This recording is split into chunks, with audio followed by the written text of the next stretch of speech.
Okay, then I think I'll make a start if you don't mind, folks. So I'd like to welcome you all to the 25th Annual General Meeting of Guild Care. So for those of you who don't know me, my name's Antonia Hopkins and I am the Chair of the Board of Trustees and have been since last December. So this is the first virtual AGM we have ever held, and we did meet earlier in the year, in the summer, at an extraordinary meeting of members to agree to change our memorandum and articles to enable us to have virtual meetings in this way due to the public health crisis that is the COVID-19 pandemic. So I'm hoping this is all going to work slickly. Andy is really good at it. He is going to manage this process. So please, could you really be careful and do not unmute without Andy's permission. If you want to speak, please either put your hand up and wave, and Andy will be keeping an eye on that, or please use the chat box at the bottom of your screen and type in a message. And Andy will then give you an instruction when you can speak, so that if you do want to ask questions when there are parts of the agenda where we allow people, ask people to ask questions, you can do so in a way that works for everybody.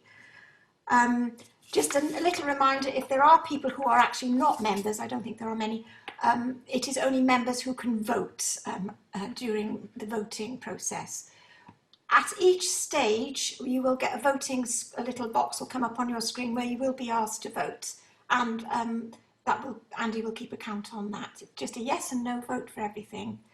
Okay, so we have had 11 apologies. Oh, there we are. Annual General Meeting. Thank you, Andy. We've had 11 apologies, and we will have 2 proxy votes that I know of. That's how it is going forward. I don't think we've had any further apologies, have we, Nicola? I don't think so. No. Okay. So if we could just turn to the minutes of the last AGM, which was held on the 2nd of October in 2019. And I would just like, you all were sent a copy of this, so you should all have had sight of it. And I would just like everybody to agree that those minutes are a correct and proper recording of that meeting. Is everybody happy to do so? Yeah, great. So we will accept those minutes as correct. Thank you very much. Now, were there any matters arising from that? Has anybody got any questions on matters arising from that? We had a hand up from Guy. Sorry? Guy has. Hand up from Guy. Yeah. No, that was my approval of the minutes, because I was expecting a hand to go up, so, or whatever. The people were waving, Guy, so that's fine. Yeah. Okay. All right, fine. Okay. Thank you. So that's great. So have we got any matters arising from those minutes then? I mean, if you look at the agenda, we're actually covering a huge amount of stuff today, so that's really good. No? Is that okay, Andy? No questions on that? Thank you. So we'll move on to agenda item 319, which is my address. Okay. So Guild Care supports some of the most vulnerable people living within Worthing and its surrounding areas in West Sussex. And our mission is to deliver innovative, life-changing and caring services which help older people, younger people with special needs, those with dementia or a learning difficulty, and all their carers to share and enjoy a richer family and community life. The end of the last financial year, as in at the start of 2020, of course, saw the pandemic unfold, which has had a critical impact on us and our organisation. Now, we very sadly lost residents and family members to coronavirus in our homes. And whilst we always like to offer our sincerest condolences for any loss to any of our families, it does feel especially significant to do so this year in light of this awful virus.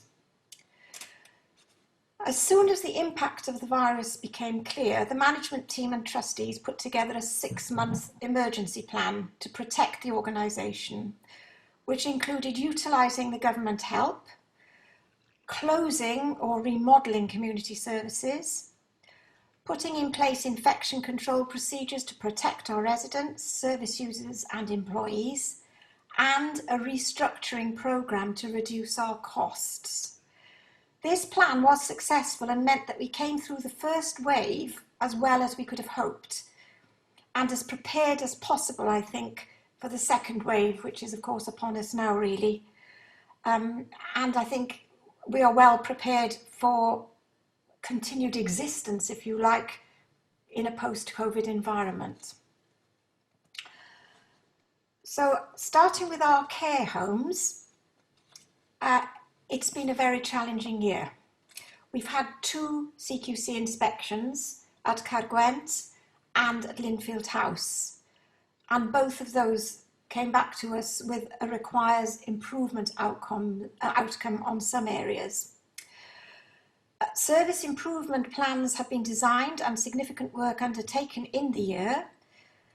And I think I need to say to members that fundamentally the homes are safe and the standard of care isn't a concern.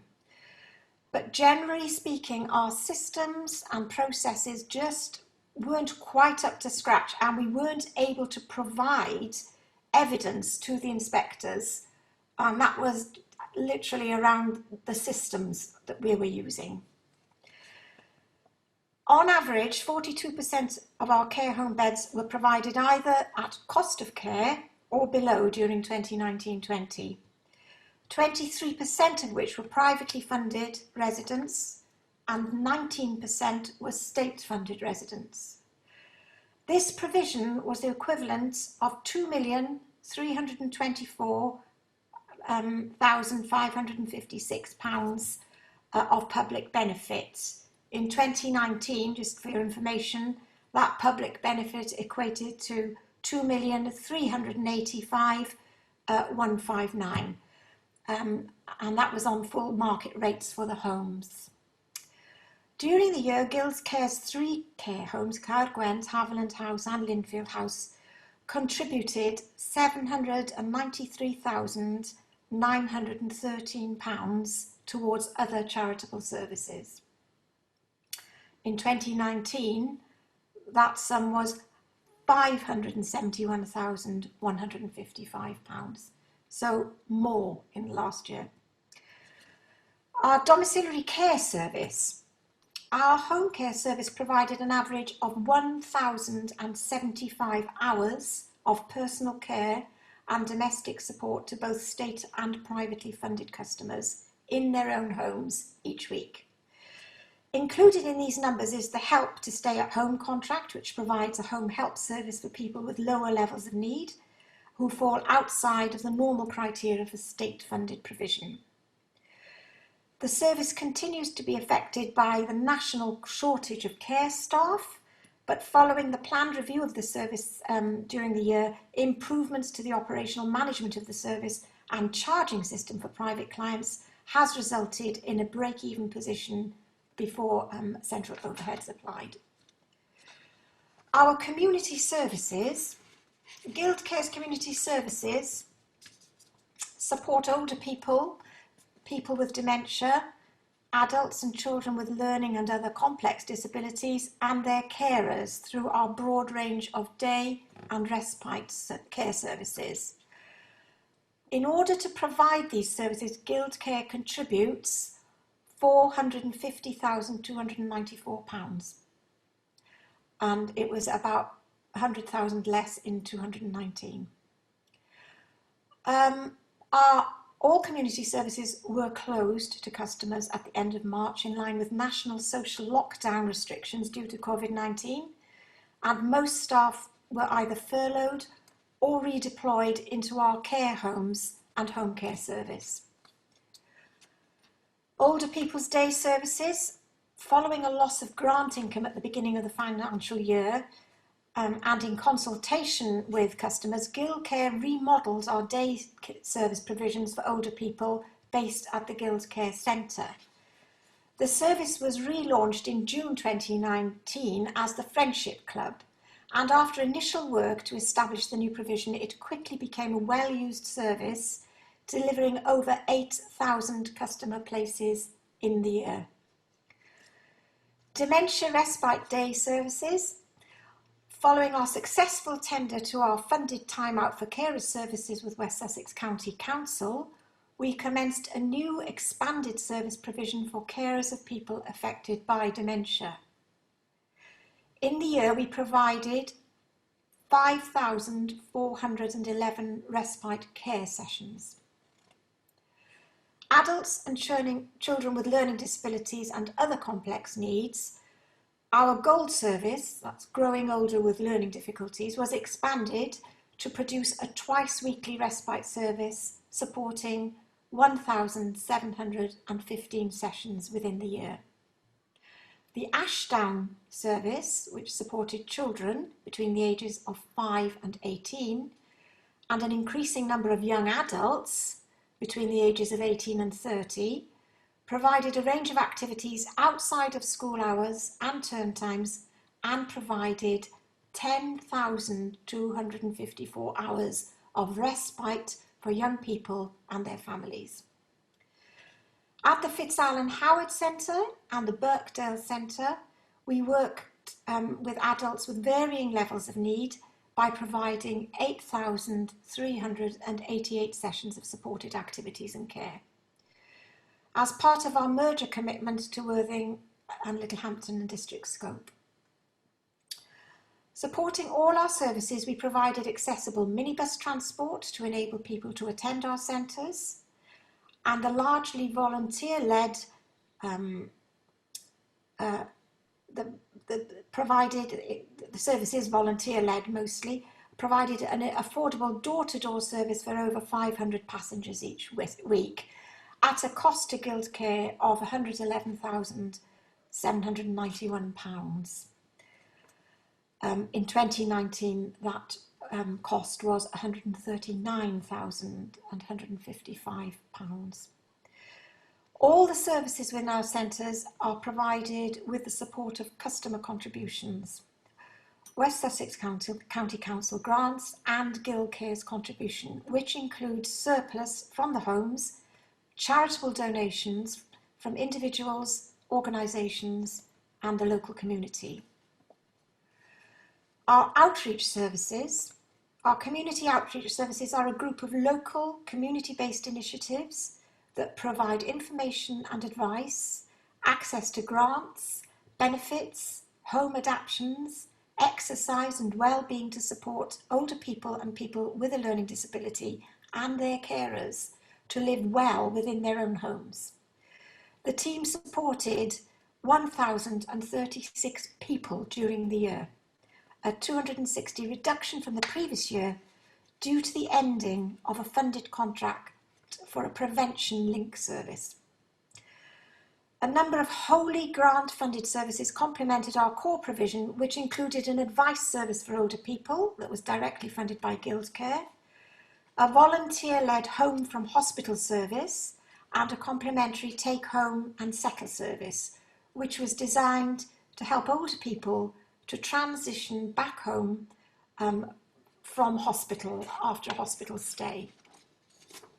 In addition to these services, Guild Care has also provided the voluntary sector role for the southern region of the West Sussex Prevention and Assessment Team, which is a multidisciplinary service consisting of staff from health, adult social care and the voluntary sector. Our fundraising activity. Guild Care benefited from the income derived from our 11 charity shops. Our shops generated £144,286 of sales in the year, and that's an increase of £93,023 from the previous year. But I will let Adam talk to you more about that later. He's going to tell you quite a bit about our charity shops. Throughout the year, we continue to fundraise for all our services through community engagement activity and other events. The fundraising team raised £404,459 of much needed additional income in the year and contributed to the successful marketing of all our services and the ongoing access to many of the grants which were renewed within the year. Our volunteers. With just over 252 volunteers employed in the year, volunteering activity continues to provide invaluable support throughout the whole of Guild Care, and Mark is going to talk to you in a little more detail about our volunteers a little later. So, moving on to measuring the impact of our services. Some of you may remember a few years ago we worked with a specialist consultant to undertake an assessment of the social value of our community services. And this review measured the benefits people receive who use our wide range of services.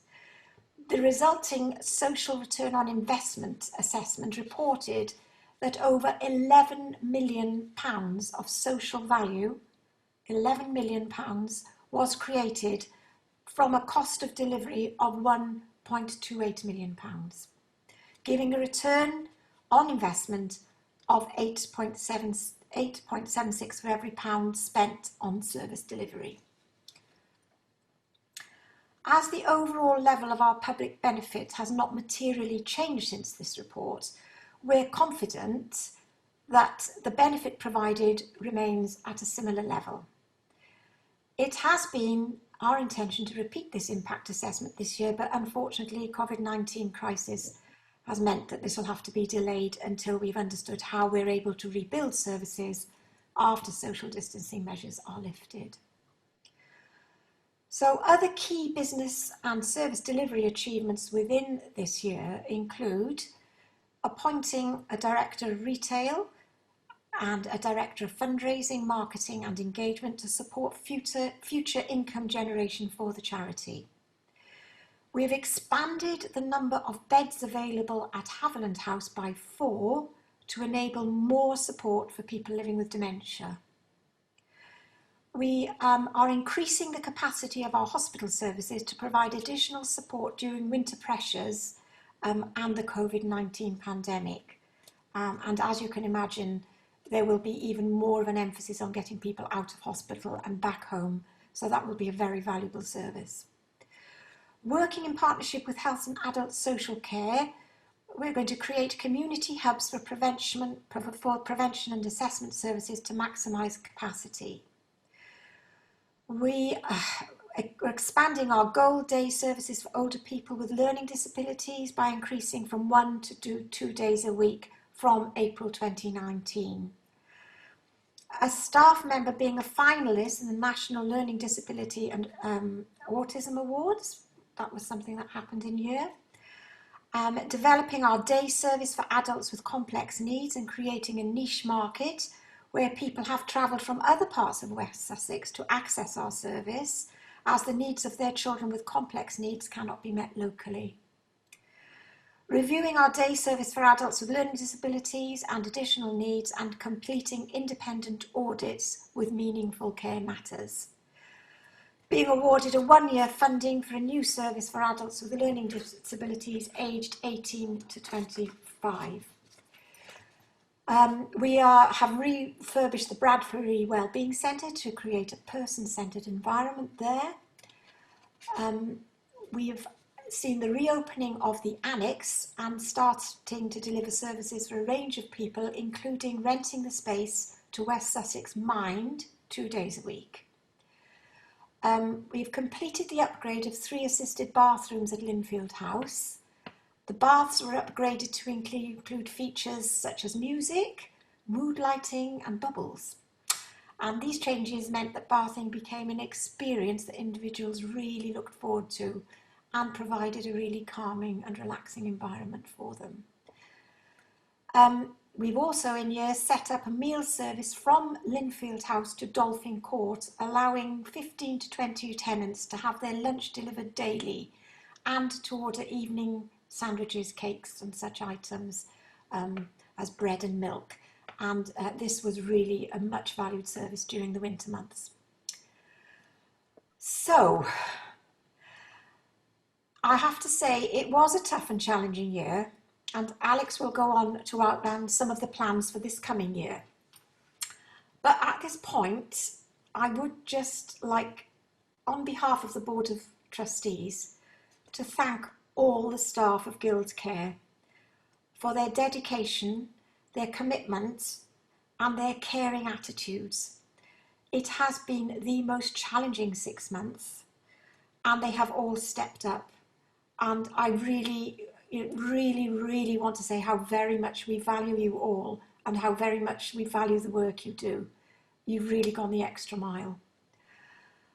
I just also wanted to talk to you and finish my little speech here about our care homes.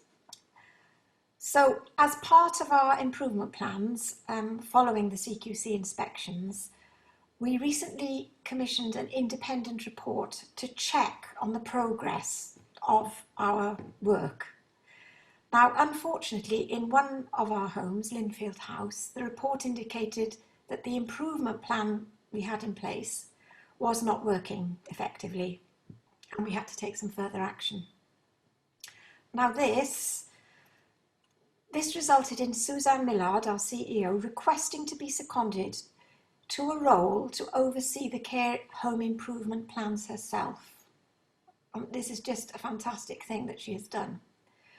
Suzanne has considerable expertise and knowledge in this area and really is the best person to run this project, having steered the organisation so successfully for many, many years.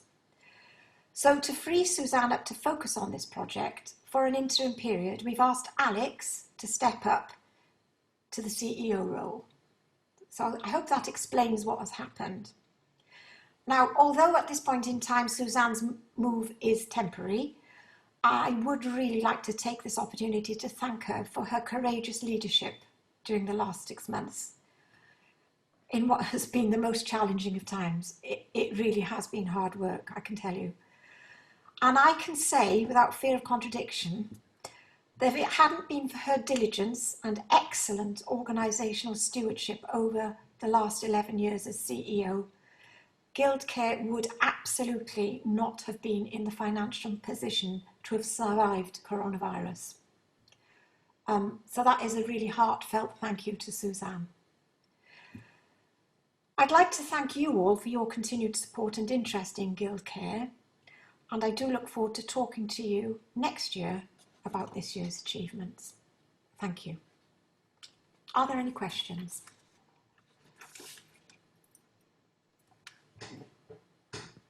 One from Percy. Percy. Can't hear you, Percy.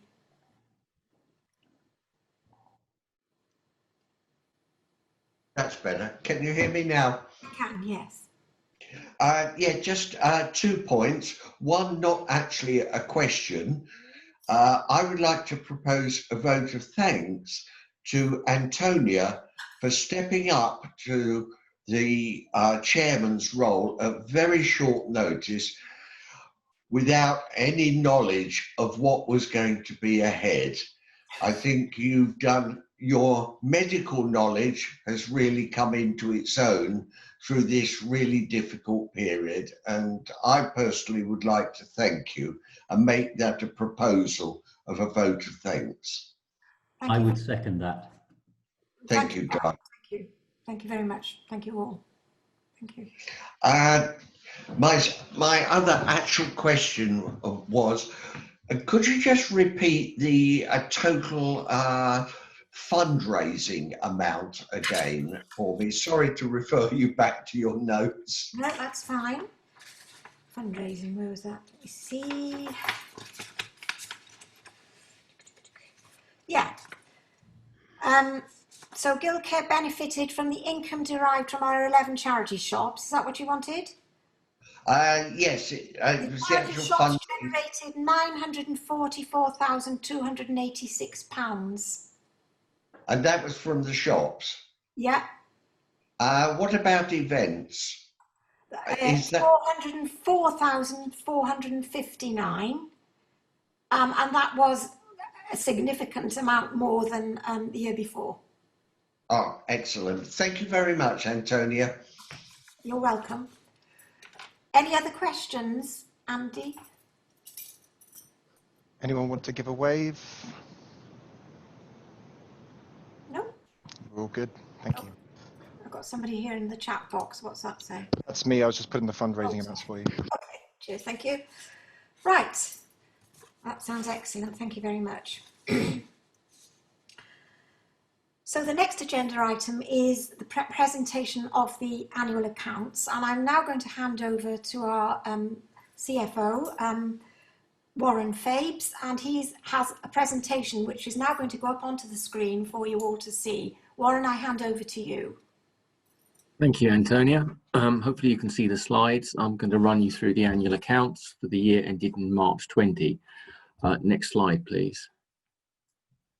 So I'm going to go through a prior year adjustment, the highlights of our financial performance, delve a little deeper into the activities, the position we found ourselves in terms of the strength of the balance sheet at March 20, our reserves, and then talk about the post-year end trading and the impact of COVID-19. I'll take questions at the end. Next slide, please. So Guild Care has chosen to adopt component accounting as the basis for recognising how assets wear out and calculating our depreciation charge. We've decided that this is a better and truer reflection of how the assets wear out, and it's based on looking at the individual buildings and breaking them back into their components and identifying the useful life of each of those components. We worked with a firm of chartered surveyors to carry out this review, and what we found was that our assets were wearing out more quickly than the previous accounting policy, and that a greater proportion of our asset value was actually in the internals of our care homes than the actual structure. So we've chosen to adopt this new accounting policy, and this effectively is what's called a prior year adjustment. That means that when you look at the financial statements for this year end, March 20, and you look at the comparative column, the column 2019, you'll find that it is different to the financial statements that were produced a year ago for 2019. The impact of that in terms of numbers is that the net assets or the reserves of our charity are 0.9 million less than they would have been on the old basis. Our depreciation charge for the year 2020 is 0.1 million higher, and therefore our reported results is 0.1 million less than it would have been on the previous basis. A significant user of our financial statements are the banks that lend us money in the form of loans. I'd just like to point out that this change does not in any way affect our borrowings. The banks look at Guild Care and the security value of our assets, not from the historical costs that are kept in the accounts. They actually carry out market value surveys using valuers. So they don't mind that we change the value of our assets. And also when they set us covenants and monitor our performance against banking covenants, they're measured before depreciation, so they're unaffected by this change. This change is the right thing to do commercially, because if our assets are wearing out more quickly and therefore are a greater cost to our charity, we should reflect that in our performance, not least because commercially we should be really clear about the cost of providing our services, so we set the appropriate fee rates when charging for those services. I'm now going to go through and take you through the performance. All numbers are like for like and are after this prior year adjustment, just as they are in the March 20 financial statements. Next slide, please. So the highlights for our year are that we had a net income surplus, 0.2 million, which is good news, and it's been quite a few years since we've had a surplus. We had a small cash outflow It's in rounded millions, that's a minus 0.1 million, but it's 60k. We have a policy that says we should hold a certain level of reserves. We have more reserves than that policy calls for. We have a reserves policy surplus of 0.4 million. And our charitable funds or net assets at March 20 stood at 9.4 million. However, if you actually use those valuations that the bank does for our assets, we actually have 25.9 million of assets. So a lot of strength in our balance sheet, a significant amount of charitable funds. Another highlight in the year, which I'll talk about later, is that we chose to refinance 2 of our 3 loans, 5.2 million, and that we met the covenants set by our banks for those loans. Next slide, please. So looking at the financial activities, you can see in the column 2020 that our net income was 0.2 million. 2019, restated for that prior year adjustment, was a net deficit of 0.2 million. So we have an improvement in our bottom line performance of 0.4 million, which is good news. If you look up the page, you can see that the income has gone up substantially. That's driven largely by our care homes. It's driven by an improvement in the mix of our residents and also higher fee rates. And that has funded an increase in our expenditure, which is also largely driven by our care homes and largely driven by staffing costs. Next slide, please.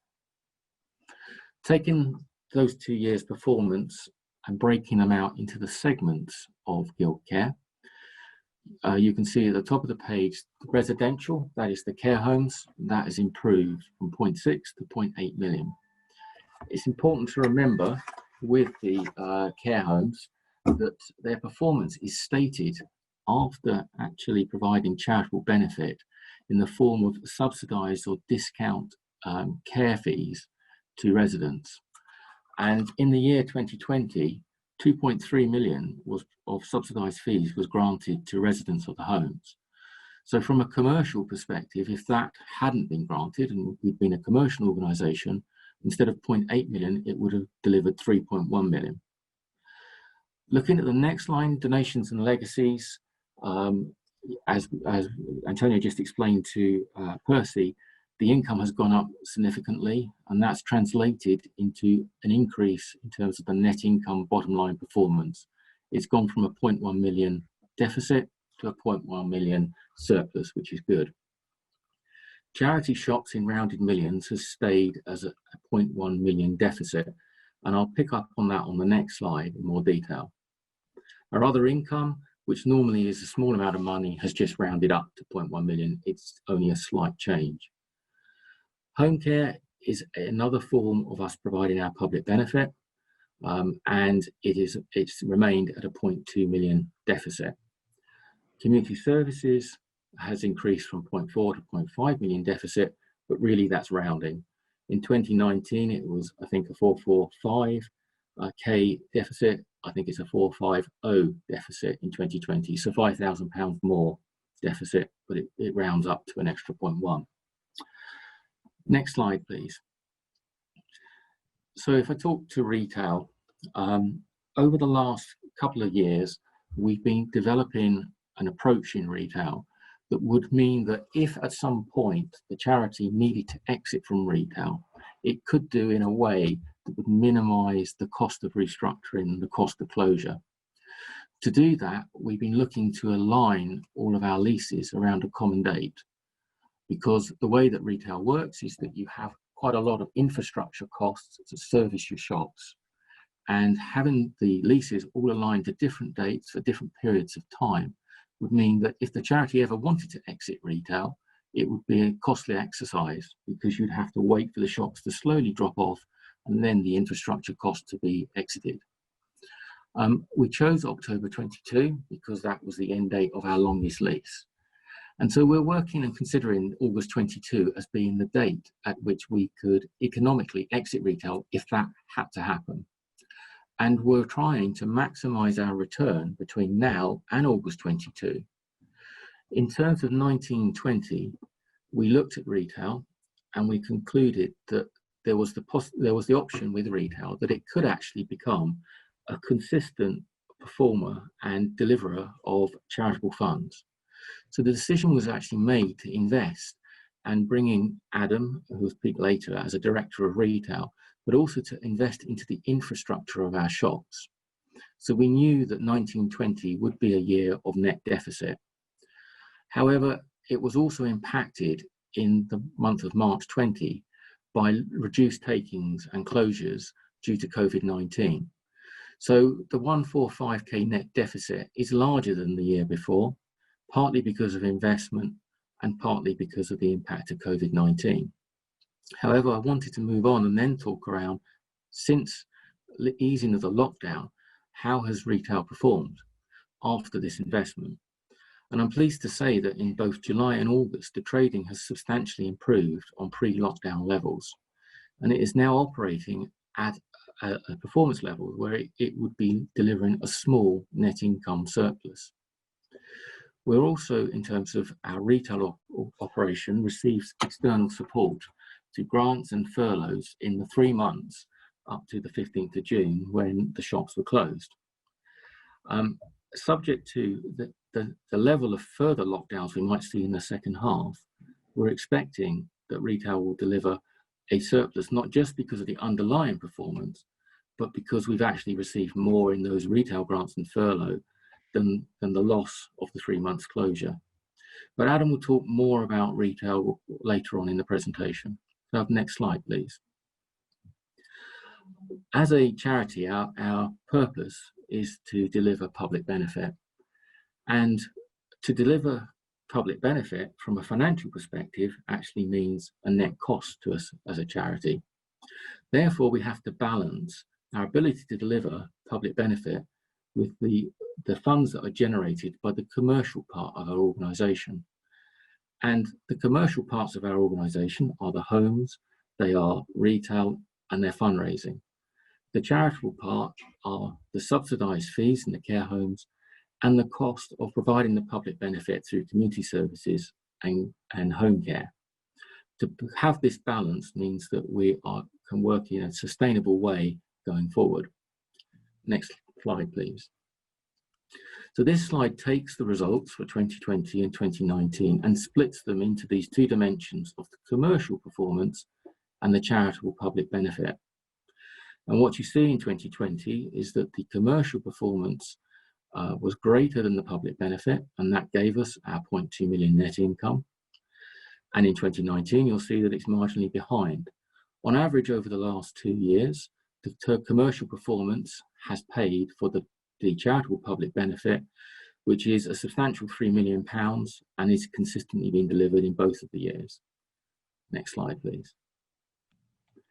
In terms of our cash performance, our cash flow for 2020 was a small outflow. It was £61,000.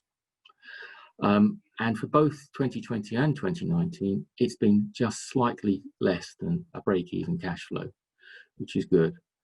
In terms of our cash balances, we have on hand 2.5 million, which compares to 2.6 million back in 2019. We have loans from banks, and in 2020 we had 8.5 million of loans. You can see that comparing to 2019, that the loan balance is consistently reducing, and that's in line with the scheduled loan repayments. Our net debt is the sum of our cash and our bank loans. So in 2020, that's 6 million. Now, in November 2019, we chose to refinance early, a year early, 2 out of our 3 bank loans, and that to the value of 5.2 million. We did that in November 2019 because the interest rates were low. There was uncertainty around interest rates going forward. There was an election and Brexit, and there were lots of things going on. So we wanted certainty going forward. So we refinanced those 2 loans, and that gave us certainty for another 5 years. Obviously, that was a very good thing to have done, because if we hadn't have done that, we'd be refinancing the loans now. And that would be after a pandemic, and our financial performance, as I'll go through later, has reduced in the current financial year than it was at the point of the refinancing. But to have the loans refinanced means the next time we actually have to go to the banks for a refinancing is April 23, and that's for the just one of the loans. Next slide, please. Looking at the financial position or the strength of our company, our charitable our reserves or our net assets on the books are 9.4 million. That's shown graphically in that chart. You can see most of our assets are held in property, which is 16 million. And then if you reduce from that the net debt, the 6 million we saw on the previous slide, you get that 9 million. However, as I said before, the banks look at us and they don't use the book value, they use the market value. And that is done by independent chartered surveyors and was last done in 2018. If you use those values, then in fact, the property isn't 16 million, it's about double that. So that blue bar is about twice the length over to the right. And to put in context, the net debt then, as a proportion to the market value of our assets, is quite low. Next slide, please. So in terms of reserves policy, charity law says that in terms of a charity receiving income, it should use that for public benefit within a certain period of time. However, it also says it's prudent for a charity to hold back income and to protect it against potential adverse future events. And to help this, it asks that charities define a reserves policy, which compares the level of free reserves, so that's immediately available cash really, that could be used if there was a problem, and compare that against a level of future expenditure that might be needed to address the problem. And if you have sufficient free reserves that are greater than the future expenses that might be needed, then you have a surplus. For Guild Care, our policy says that we need to have sufficient reserves to fund our charity for a whole month if there was absolutely no income. So our cash balances need to be able to fund that. Next slide, please. This slide goes through how our reserves are held. And our reserves, that book balance, the 9.4 million, is graphically shown as blue bars down the left. Bulk of our reserves are held in the form of properties to provide our services. The next largest part is actually the endowment that was established in October 2018 on the merger with Worthing Littlehampton District Scope to ensure that funds were restricted for the purposes agreed at merger, and they released over a period of 10 years, 10% a year. At the moment, the endowment stands at 2.7 million. The next bar is actually the funds that we have set aside to purchase Methold House, 400,000. And then you have the bar which is actually for the reserves policy. So to have a month's worth of reserves held that could fund our charity if we had absolutely no income, we'd need to have 1.4 million. After all of those various different bars, you then have the surplus at the bottom. So what we're saying is we actually had free reserves or cash on hand at the end of the year that surpassed the requirement set by our reserves policy for unforeseen events, which was 1.4 million. We had 0.4 million greater than that. We had a reserves policy surplus. Next slide, please. So in summary, for 2020, net income was a surplus. First time for some years, that's really good news. The cash flow was marginally an outflow, £60,000. The charity has delivered significant charitable benefits, 3 million, and consistent to the previous year. We continue to reduce our net indebtedness to the banks as per the agreed repayment schedules, and we've refinanced 2 of our 3 loans, given the certainty of those loans for a further 5 years. We have a strong balance sheet, stronger than it might appear when you look at the book value and if you look at the market value of the care homes. And in terms of the reserves policy that we've set, we have more reserves than the policy requires, and we have a surplus. So a strong performance in 2020. However, now we need to talk about what's happened post 2020. So next slide, please. So as Antonio has covered, post year end, our performance has been heavily hit by COVID-19. There was a significant impact through reduced homes income and increased expenditure on PPE, sickness levels, staffing costs.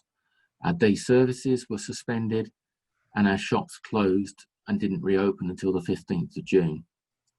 We have received external support in the form of furlough, retail grants, infection control, and increased funding nursing care rates, not just for the current year, but actually they were restated and uplifted for the whole of last financial year, which has helped us.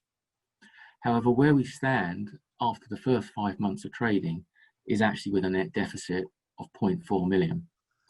So the support hasn't offset the impact of COVID-19.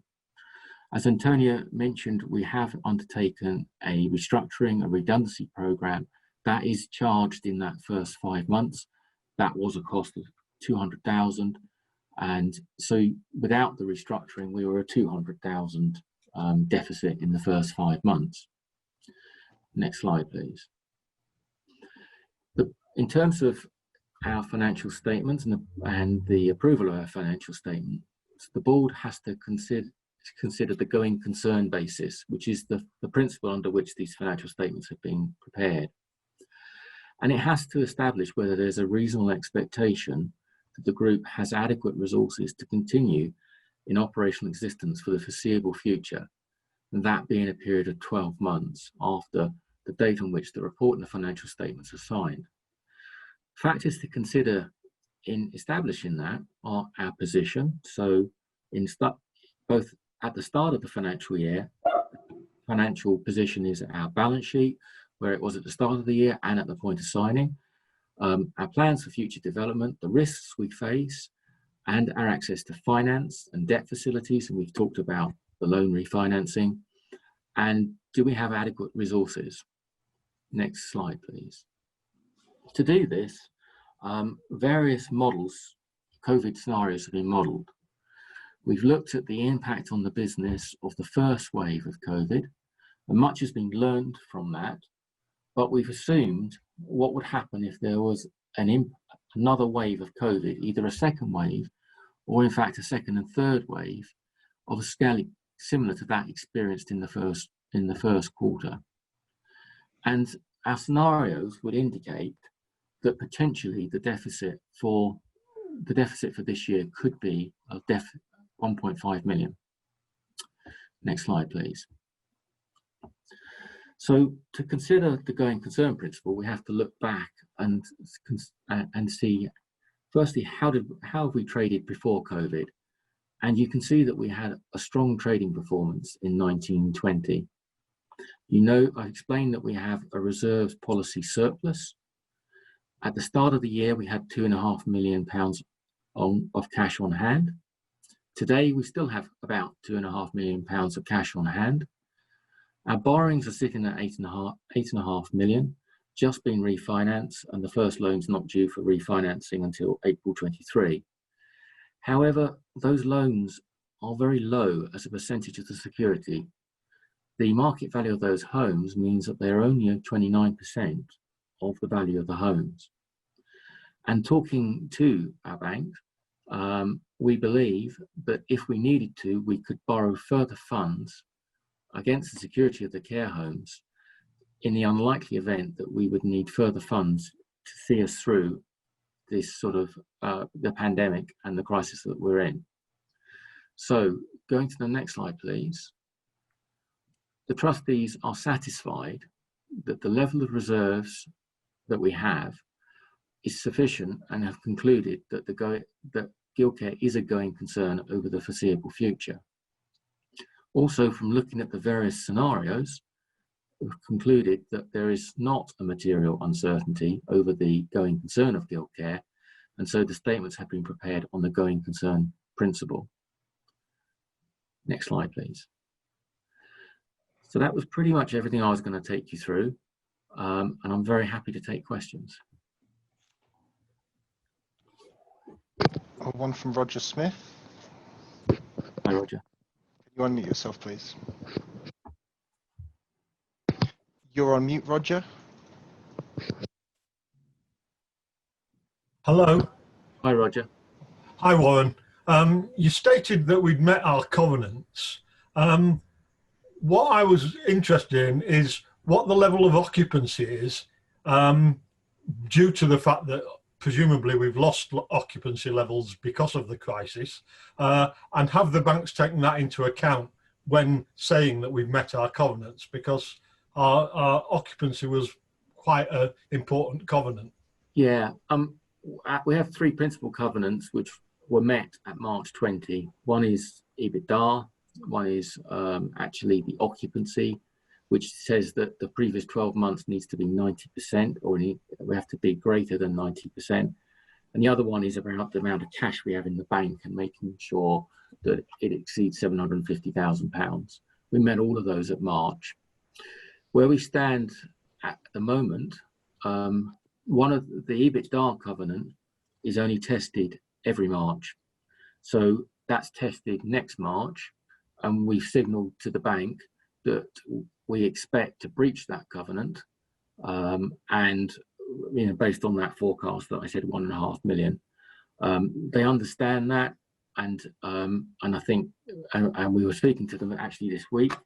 They understand that, and most people are breaching their covenants, and they continue to express support in both our sector and in Guild Care.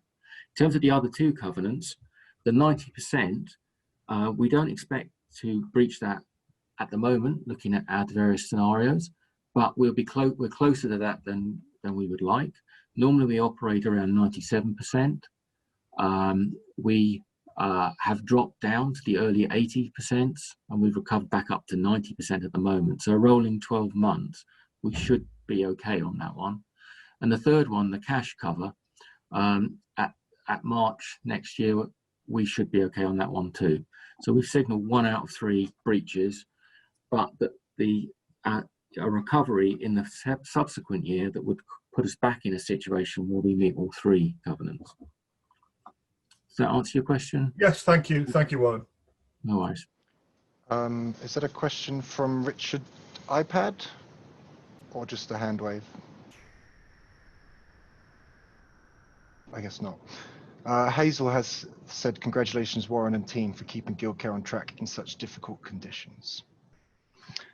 It's certainly a team effort. Thank you. Any more questions? No. Okay. Thank you. Thank you very much, Warren. And I would now like to ask members to receive the financial accounts for the period ending 31st of March 2020 and the trustees and auditors report thereon. And I think that was distributed to all members. So could I have, is everybody happy to receive those? Yep. Yep. Okay, Andy? Is that item 8? Yeah. Okay, if everybody could just vote yes or no, please, on that one. Who are members? Only members, yes.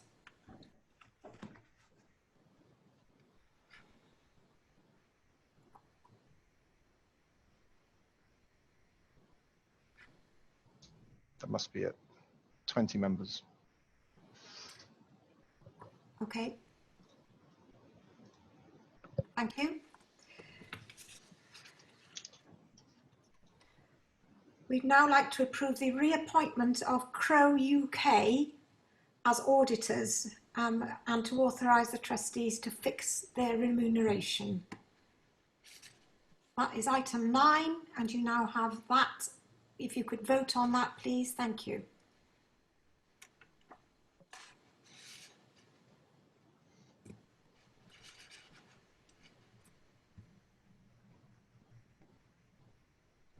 Five more votes.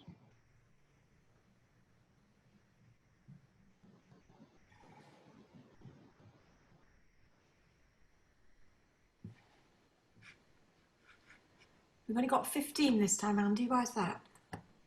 Maybe some non-members voted by accident last time. Okay. Please could anybody here on this Skype, on this Zoom call, ensure that you can only vote if you are a member of Guild Care, please? Thank you. Should I close it? Yeah, thank you. Thank you. Item 10 is the ratification of the appointment of the following trustee who was appointed during the year and has completed his induction period. Now, Paul Baker, we usually send a little account out to members with the notes. We didn't do that this time. So I'm just going to run through a very quick resume for those of you who don't know Paul. I think probably all of you will know him. So Paul was brought up in Durrington, so he's a Worthing man. He served as an electrical engineering apprenticeship at Beecham's, now GSK. Then he went on to be a hospital field service engineer. Then he moved into technical electrical sales as a specification engineer, and he became an area sales manager. He took a career break in 2000 and purchased a small hotel in Worthing, which he ran with his wife Sandra for 10 years. Paul then moved back into electrical sales and now works as a technical support engineer for ABB UK Limited in both solar energy and electrical vehicle charging. Paul's hobbies include singing, and he has sung with several local choirs. And he is also a past president of Worthing Rugby Club, where he played with the first team in the 1980s and was proud to wear the town's crest on the shirt. Paul was elected to Worthing's Borough Council as a councillor for Broadwater Ward in 2016 and became Mayor of Worthing in 2018, where one of his mayoral charities was Guild Care, Haviland House, and he raised £5,000 during that year. So that just gives you a very brief resume. He's a much valued member of our team of trustees. So please could you now vote that we can ratify his appointment. Thank you.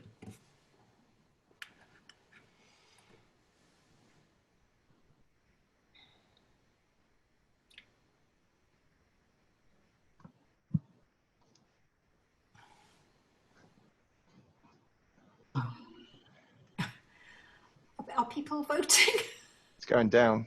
I know, it's very strange. I'm not quite sure why this is happening. Could all members vote one way or the other? I'd be very grateful if you could press your buttons, please. Thank you.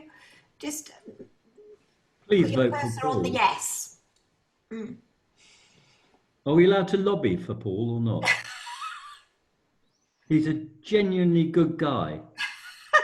I'm just staggered that the vote has gone down on each vote. It's not supposed to work like this. How is that, I wonder? Okay. End. Yeah. Thank you. Okay. And then the last, number 11 on the agenda item is the reappointment of me as a trustee for a further 4-year term, because I have been here for 5 years already. So I hope people are happy with that. Hopefully it'll go back up this time, Antonia. I do hope so. Okay. Oh, it's gone up a wee bit, but not much.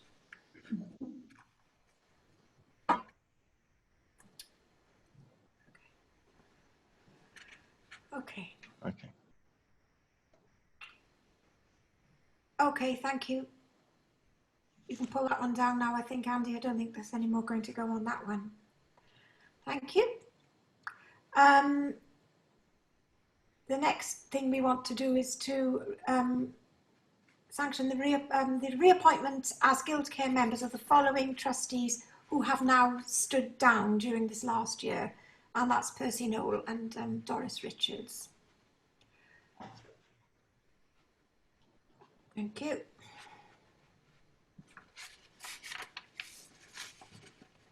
Oh, 15, good.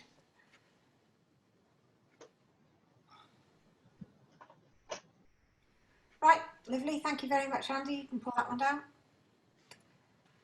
And the reappointment of the under-mentioned Guild Care members who've retired by rotation. That's Susan Clark, Monica Ridley, Peter Robinson, Angela Onakers, Roger Smith, Bob Sutherland and Derek Steele.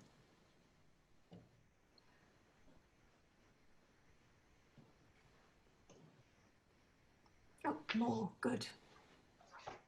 Excellent.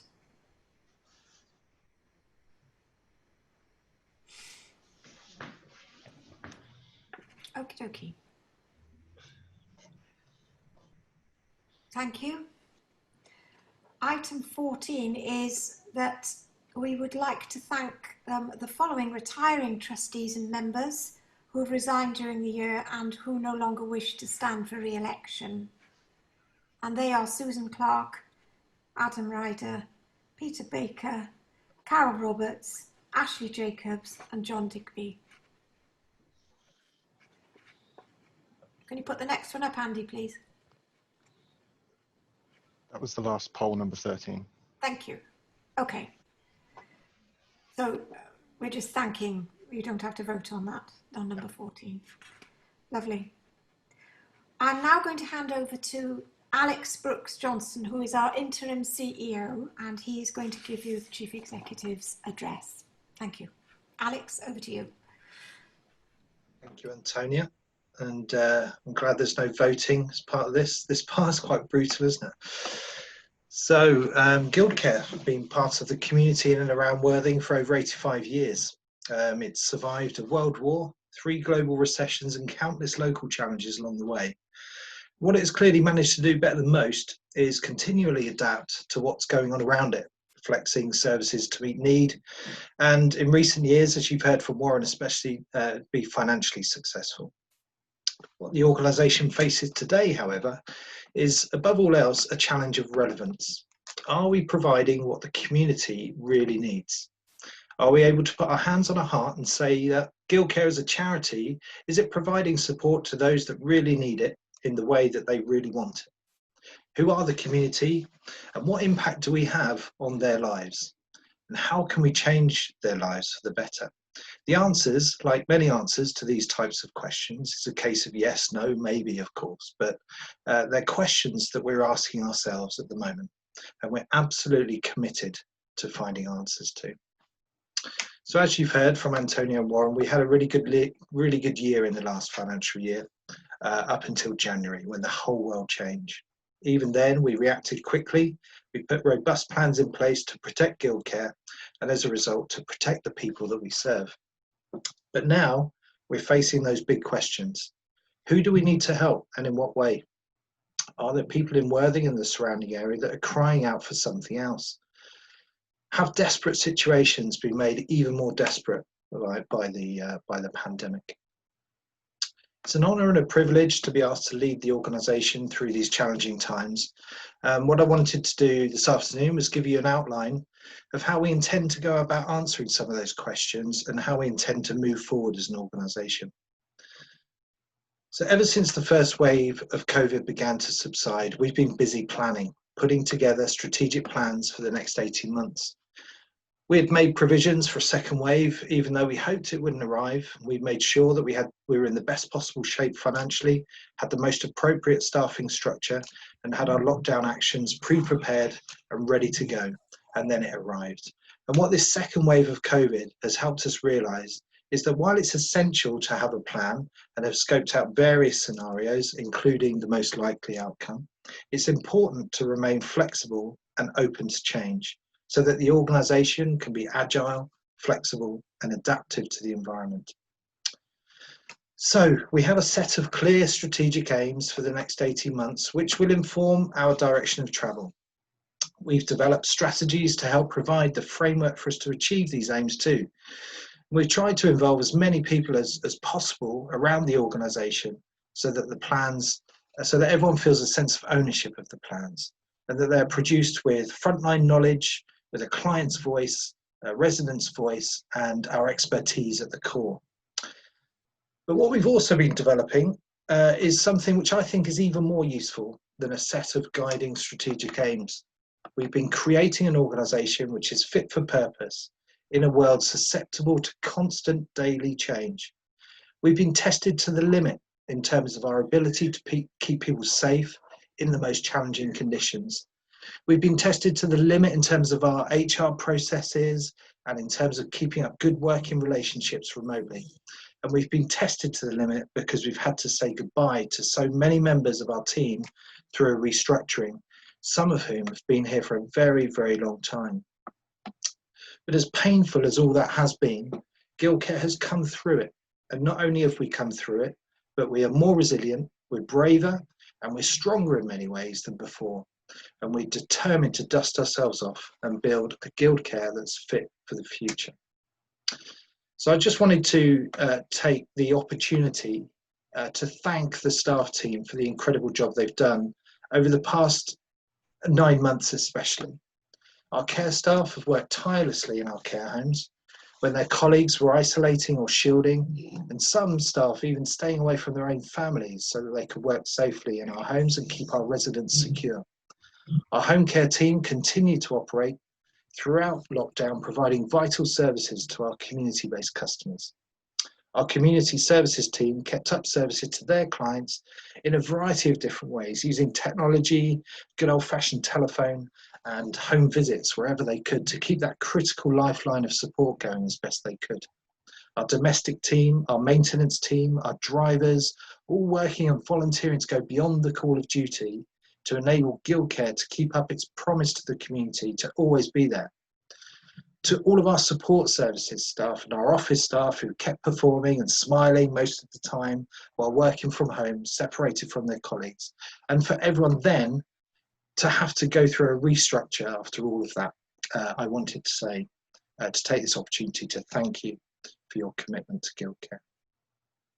Our plans for the next 18 months focus on 6 areas, but they've been created with 3 main contexts. The first context is that we are concentrating on stability. We've had a rough time, we've been through a restructure and we've had to close some services, but the next 18 months is about creating some stability in terms of people in the organisation, our financial position, and also our direction.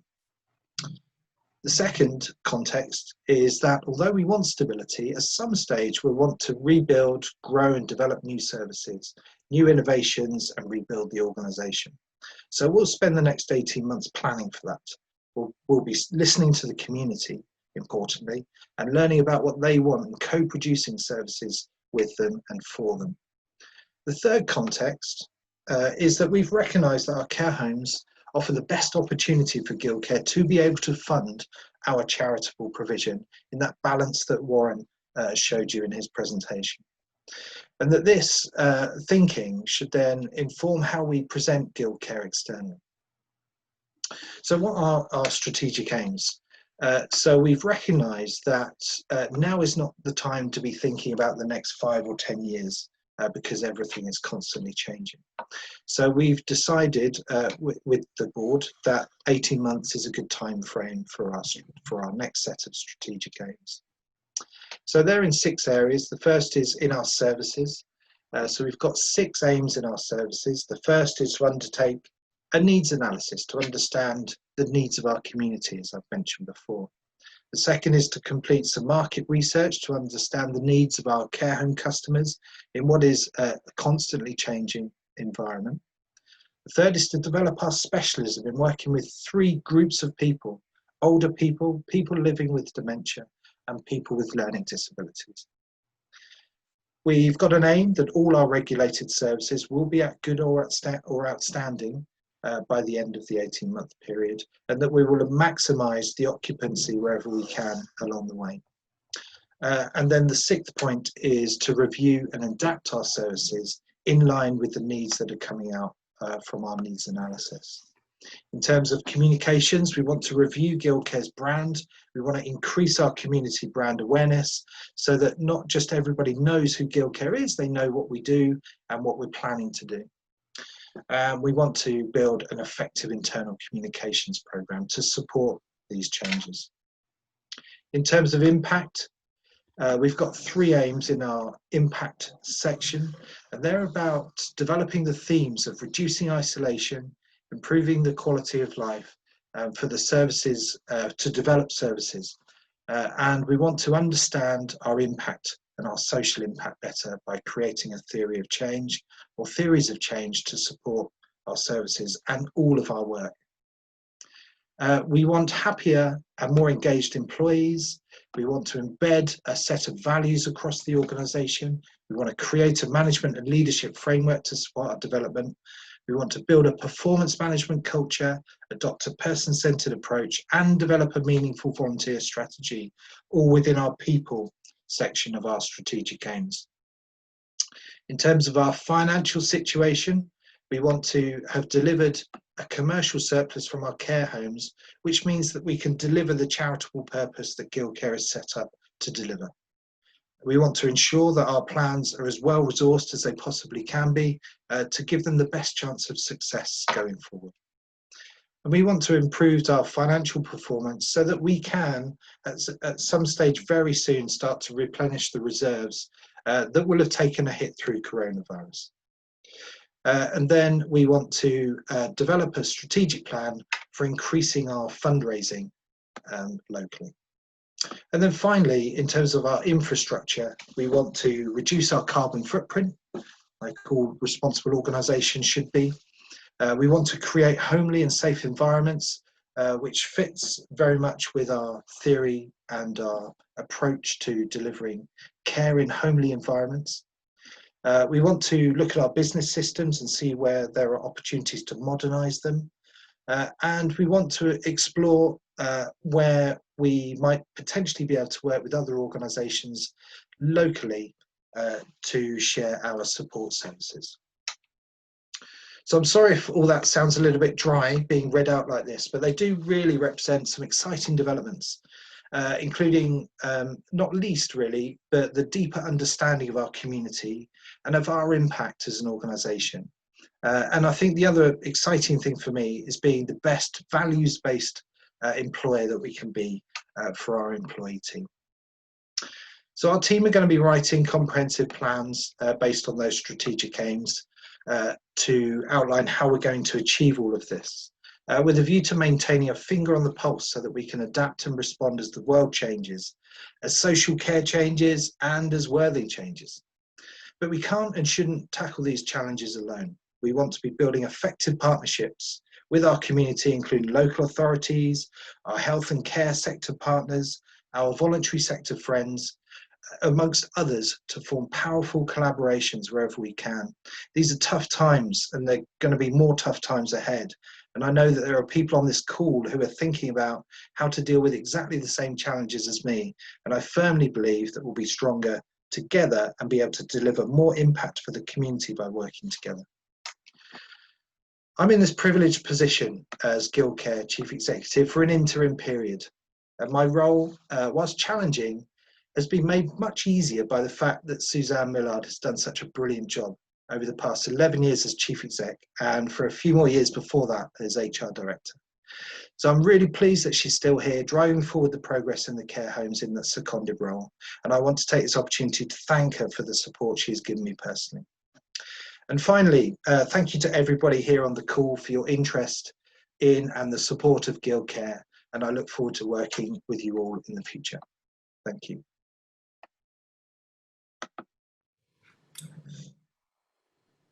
Okay, any questions for Alex?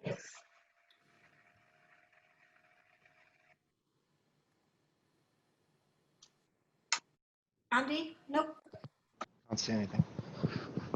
Okay. Thank you very much. Thank you, Alex. So what we're going to do now is we're going to go to Mark Phillips, who's going to just give us a little briefing on volunteering and how that is working for us at the moment. Mark is our volunteer coordinator, and obviously things have been challenging for volunteers in the last few months as well.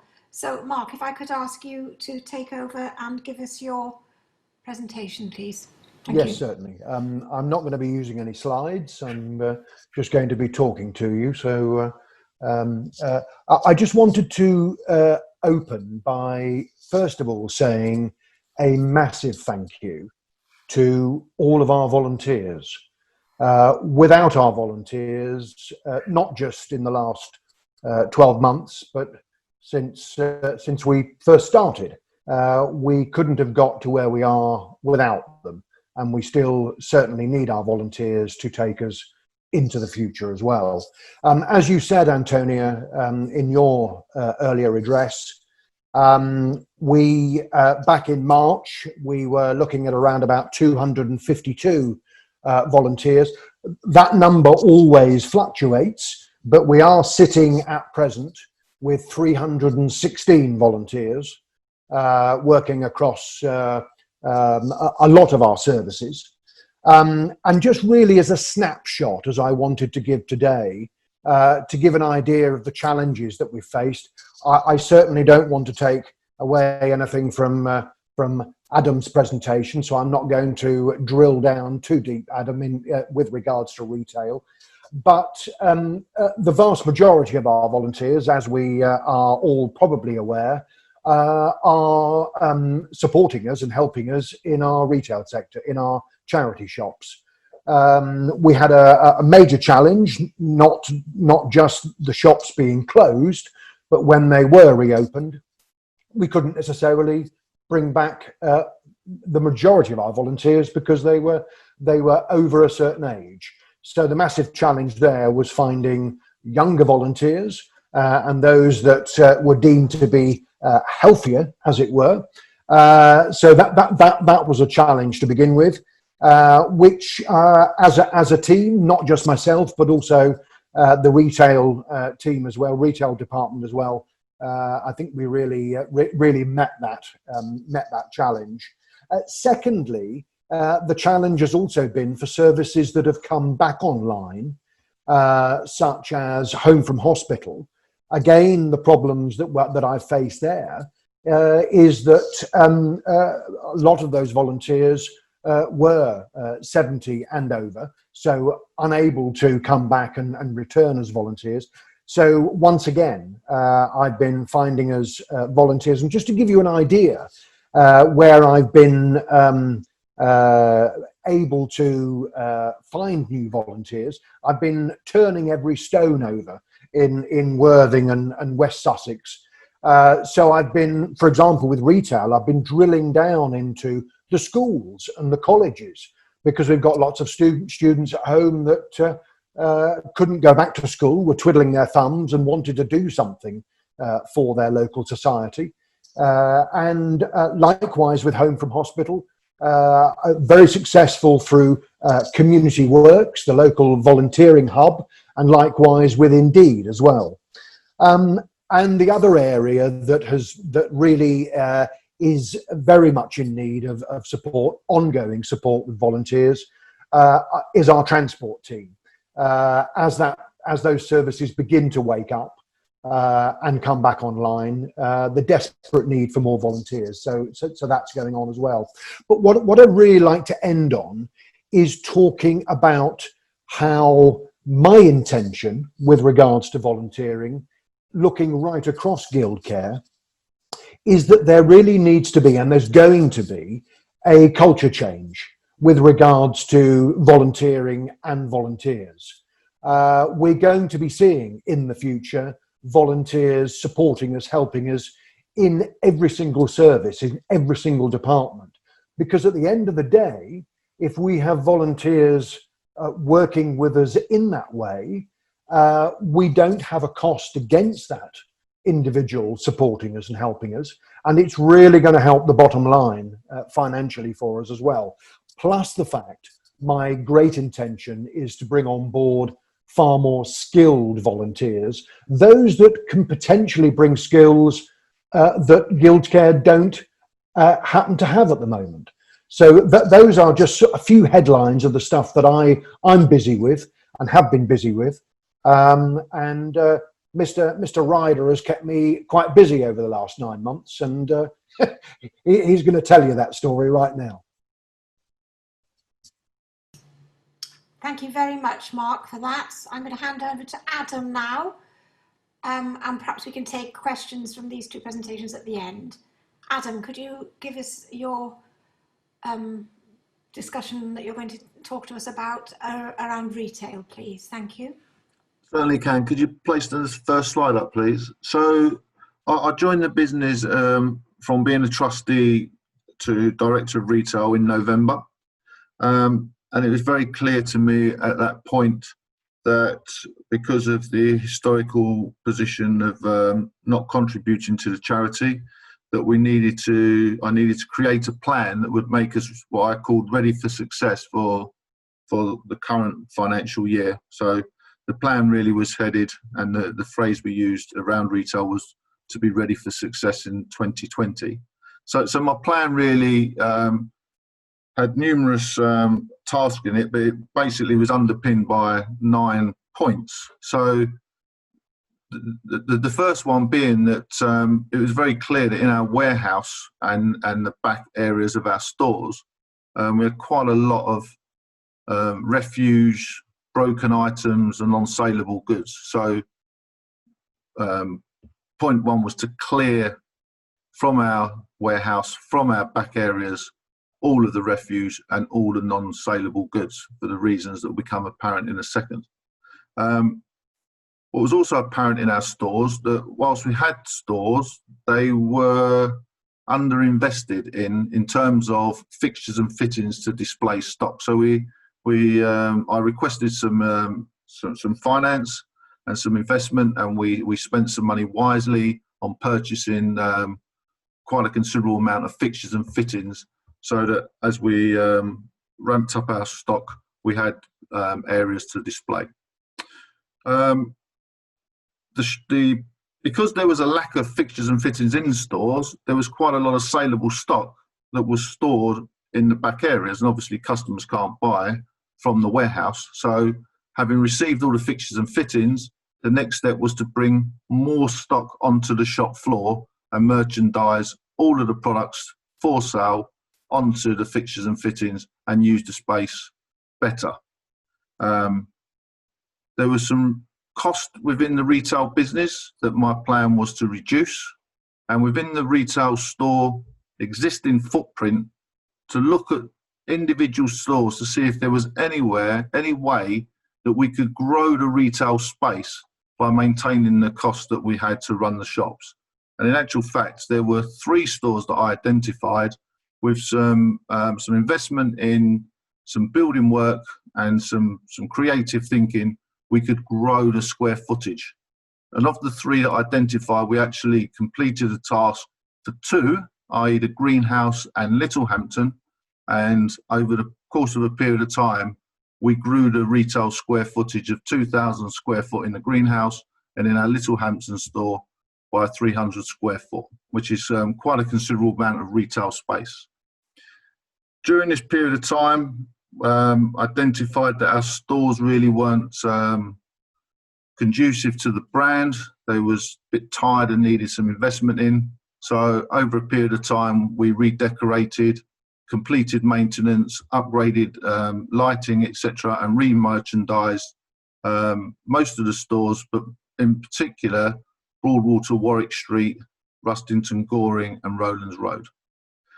We identified that we sell quite a lot of electrical equipment in our stores, but the way that the process works is that every electrical item needs to be what's called pack tested, but we only had a few pack testers, so we spent quite a lot of money logistically transporting electrical items around to able to achieve the pack test before it went back to the store.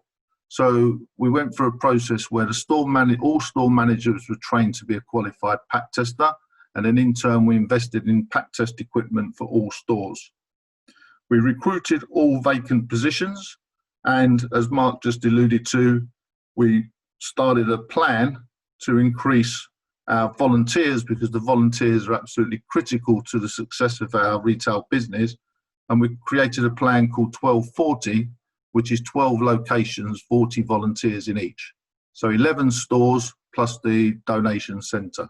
So over a period of time, probably take a good couple of years to get there, we looked to go from 151 volunteers that I took over in November to 400 odd. So we're on that journey. We've certainly broke well into the 200 mark, and thanks to Mark's efforts, we are continuing to bring more volunteers into the retail business. And as a consequence of this plan, the aim was to move from a loss-making business certainly into a business that can deliver contribution to the charity. As Warren alluded to earlier on, we made great progress in this plan, and unfortunately we did get thwarted towards the end of the financial year by COVID. However, we closed during the COVID period. We have reopened. We reopened with more stock, more fixtures and fittings, larger stores in the ones I just explained, brighter, lighter and better equipped stores. And as a consequence of that, we're starting now to reap and receive the financial benefit. So if you could go to the next slide, I would just like to show you a year-on-year comparison over the last 3 years. So although last year was an increase on the previous year, this year, since we opened, we've seen significant uplift in sales, and we're currently trading at 30 to 40% up on last year. So signs look good for income for the rest of the year if we maintain this performance, which I have to say at this moment in time, there is no reason to say that the sales volumes are going to drop off. What I'd also like to say, as part of my previous plan, there was a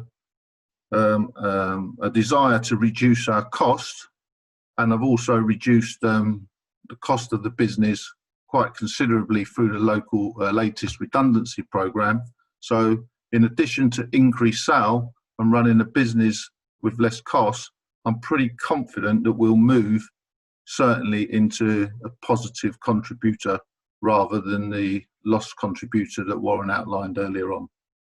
And if we just move to the last slide, which shows an cumulative total, you can see that although we started late in the year because of the COVID close down, we're actually quite quickly catching up to surpassing 3 years ago, and certainly at some point in the future at the current run rates, last year's sales performance as well, even though we started late.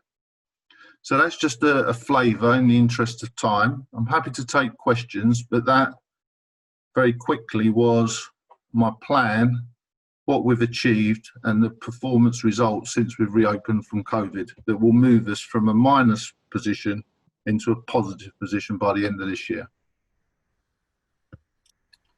Thank you very much, Adam. You're welcome. Has anybody got any questions for either Adam or Mark on their updates? How lovely to hear such good news stories. Thank you for all your good work there, guys. Really good. Thank you. Right.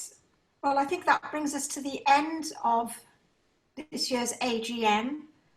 And again, I would just like to thank everybody very much for attending and contributing. Guy has reminded me that I forgot to thank one person in our thank yous, and that was the previous chair from whom I took from when Alan left in December, and I, as vice chair, took up the chairmanship. And I would just like to have it noted that Alan Reid contributed hugely and was a chairman for 3 years, I believe. And I would just like to make sure that we all thank him very much for his contribution to Guild Care over that time. Thank you. And I am now closing the meeting. We've just gone 20 minutes over time, so thank you all very much and good evening. Thank you. Congratulations and well done. Thank you.